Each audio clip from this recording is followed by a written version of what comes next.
अथ श्रीयोगवासिष्ठे निर्वाणप्रकरणस्य उत्तरार्धे 63तमः सर्गः। श्रीराम उवाच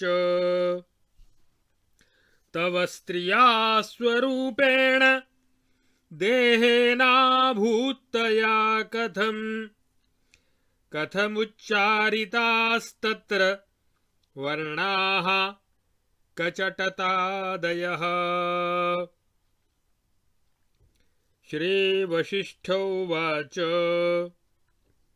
वर्णेषु खशरीराणां वर्णाः कचटतादयः कदाचनापि नोद्यन्ति शवानामिव केनच। वर्णोच्चारो भविष्यच्चेत् प्रकटार्थस्ततः क्वचित् स्वप्नेष्वन्वभविष्यत्तं विनिद्रः पार्श्वगो जनः। तस्मान्न किञ्चित् स्वप्नेषु तत्सत्यं भ्रान्तिरेव सा चिन्मात्राकाशकचनं तत्तथाखे स्वभावजम्। तदेन्दुकार्ष्ण्यखतनु शिलागेयादितां गताः इवाभान्ति चिदाकाशास्तथा देहरवादयः। तच्चिदाकाशकचनं यन्नाम स्वप्नवेदने आकाशमेव नभसः कचनं विद्धि नेतरत्। यथा स्वप्नस्तथैवेदं जाग्रदग्रे व्यवस्थितम् आकाशमप्यनाकाशं यथैवेदं तथैव तत्। यथा कचति तच्चारु चेतनं चतुरं तथा यथा स्थितं तदेवेदं सत्यं स्थिरमिव स्फुरत्। श्रीराम उवाच भगवन् स्वप्न एवेदं कथं जाग्रदवस्थितम् असत्यमेव सत्यत्वमिव यातं कथं भवेत्। श्रीवसिष्ठ उवाच शृणु स्वप्नमयान्येव कथं सन्ति जगन्त्यलम् नान्यानि न च सत्यानि न स्थिराणि स्थितानि च। अनुभूतानि बीजानि बीजराशाविवाम्बरे अन्यान्यन्यानि तान्येव समानि न समानि च। प्रत्येकमन्तरन्यानि तथैवाभ्युदितानि च परस्परमदृष्टानि बहूनि विविधानि च। अन्योन्यं तानि सर्वाणि न पश्यन्त्येव किञ्चन जडानीवैकराशीनि बीजानीव गलन्त्यपि। व्योमात्मत्वान्न गगनं न विदन्ति परस्परम् अपि चेतनरूपाणि सुप्तानेव निरन्तरम्। सुप्ताः स्वप्नजगज्जालमहनि व्यवहारिणः असुरा निहता देवैस्ते स्वप्नजगति स्थिताः।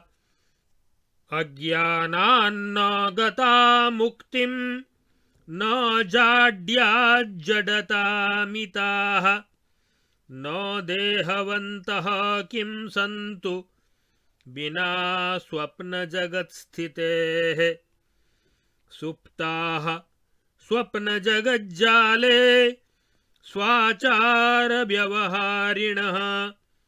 पुरुषा निहताः पुंभिस्ते तथैव व्यवस्थिताः निर्मोक्षा निःशरीरास्ते चेतनावासनान्विताः दृष्टं स्वप्नजगज्जालं विना च क्व वसन्ति ते सुप्ताः स्वप्नजगज्जालव्यवस्थाचारचारिणः ये हता राक्षसा देवैस्ते यथैव व्यवस्थिताः एवं ये निहता राम किं ते कुर्वन्ति कथ्यताम् अज्ञत्वान्न गता मुक्तिं चेतनान्न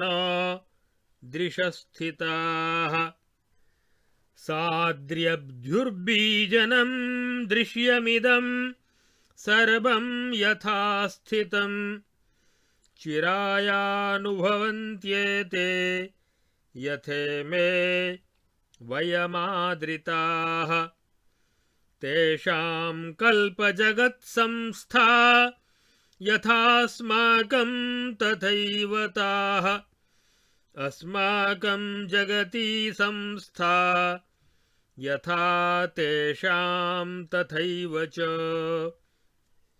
एतेषां स्वप्नपुरुषास्त एवेमे वयं स्थिताः ये च ते नाम संसारास्तेभ्य एकमिमं विदुः ते स्वप्नपुरुषास्तेषां सत्या एवानुभूतितः आत्मनोऽपि परस्यापि सर्वगत्वाच्चिदात्मनः यथा ते स्वप्नपुरुषाः सत्यमात्मन्यथा परे तथापि स्वप्नपुरुषाः सत्यमेव तथैव ते स्वस्वप्नपुरपौरा ये त्वया दृष्टास्तथैव ते स्थितास्तत्र तथाद्यापि ब्रह्म सर्वात्मकं यतः प्रबोधेऽपि हि भिद्यन्ते स्वप्नभावा यथा स्थिताः तथा स्थित्यानुभूयन्ते परब्रह्मतयाथवा सर्वं सर्वात्म सर्वत्र सर्वदास्ति तथा परे यथा न किंचिन्नाकाशे न क्वचिन्न च हन्यते निरन्तरे पराकाशे निरन्ते च विनोदये निरन्ते चित्तसंघाते निरन्ते जगतां गणे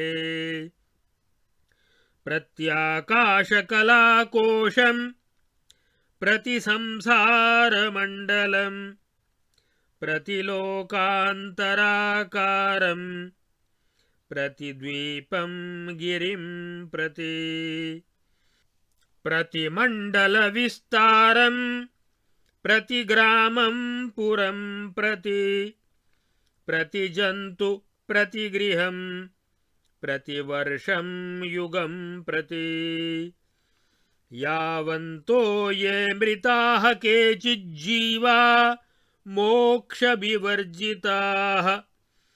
स्थितास्ते तत्र तावन्तः संसाराः पृथगक्षयाः तेषामन्तर्जनाः सन्ति जनं प्रति पुनर्मनः पुनर्मनः प्रति जगज्जगत् प्रति पुनर्जनः इत्थमाद्यन्तरहित एष दृश्यमयो भ्रमः ब्रह्मैव ब्रह्मवित् पक्षे नात्रेयत्तास्ति काचन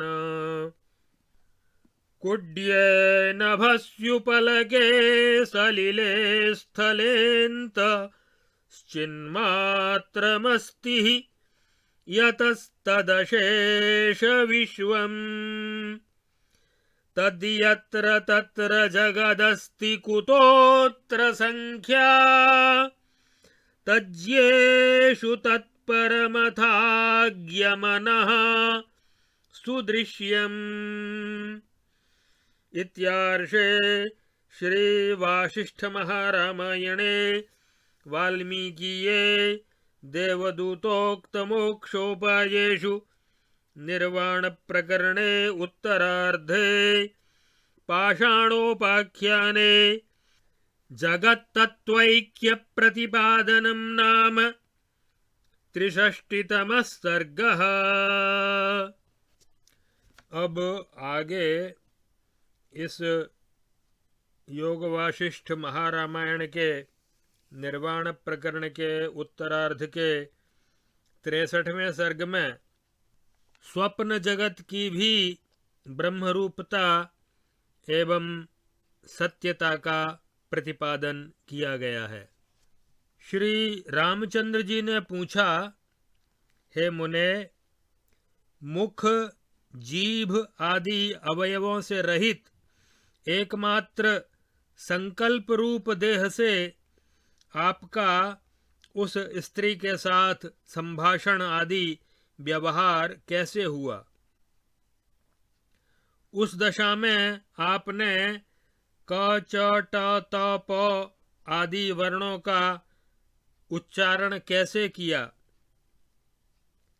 इसके उत्तर में श्री वशिष्ठ जी ने कहा, हे श्री राम, चिदाकाश स्वरूप तत्वज्ञानियों के संकल्पमय देह वाले मुख से क च ट त प आदि वर्णों का किसी काल में भी वैसे ही उच्चारण नहीं होता जैसे मृतकों के मुख से कोई अक्षर नहीं निकलता है।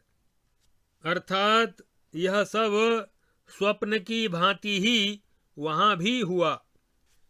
श्री रामचंद्र जी ने पूछा, भगवन, जब यह जगत स्वप्न रूप ही है तब जागृत रूप से कैसे स्थित है तथा असत्य होकर ही यह सत्य सा कैसे हो गया है? श्री वशिष्ठ जी ने कहा, हे श्री राम, यह सब जगत कैसे स्वप्नमय ही है, यह सुनो। स्वप्न के समान ही ये जगत न तो आत्मा से भिन्न रूप है और न आत्मा के समान सत्य रूप है और न स्थिर ही है। ये सब के सब एकमात्र अनिर्वचनीय आत्मसत्ता से स्थित हैं।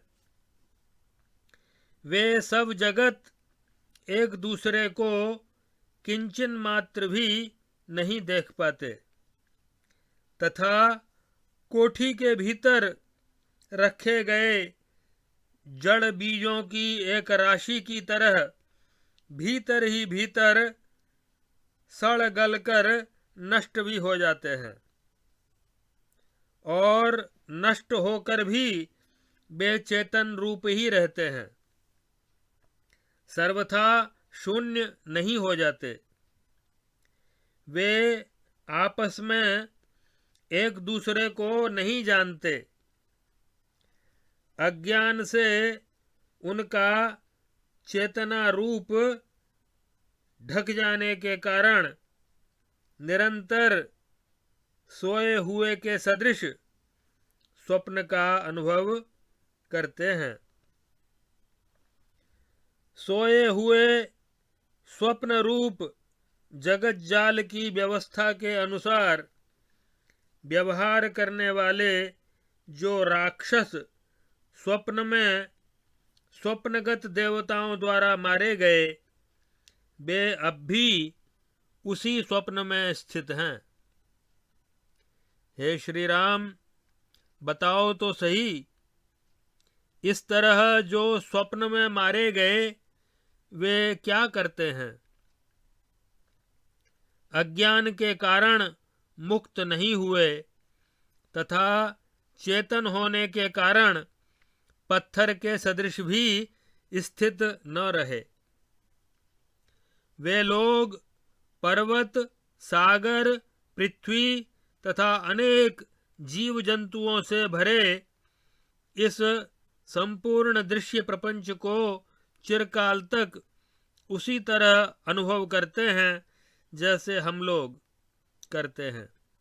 इसीलिए उनका अपना अपना स्वप्न चिरकाल की अनुवृत्ति से हम लोगों के अनुभव की तरह ही जागृत अवस्था रूप ही हो जाता है। उनके कल्प और जगत की स्थिति भी वैसी ही है जैसी हम लोगों की है, और हम लोगों के जगत की स्थिति भी वैसी ही है जैसी उन लोगों की है।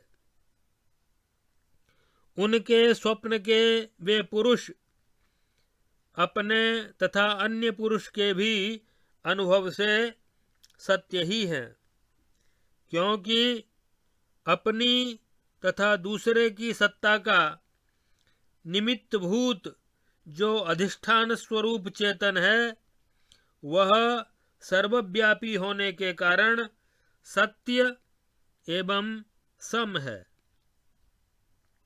जैसे आत्मा में वे स्वप्न के पुरुष सत्य हैं, वैसे ही दूसरे पुरुष भी सत्य ही हैं।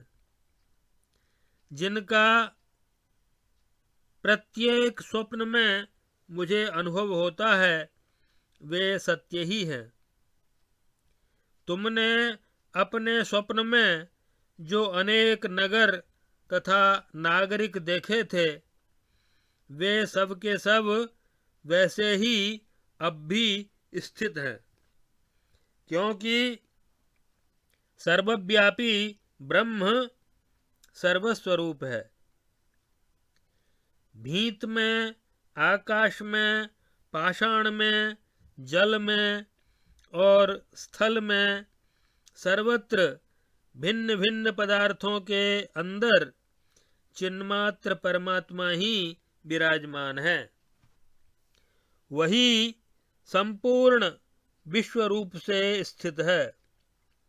अतः चिन्मात्र परमात्मा के सर्वव्यापी होने से जहाँ तहाँ सर्वत्र ही जगत है।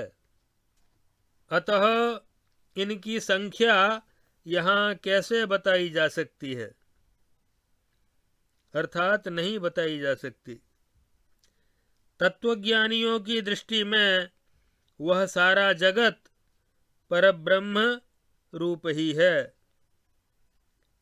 परंतु अज्ञानियों के मन में दृश्य प्रपंच रूप से स्थित है।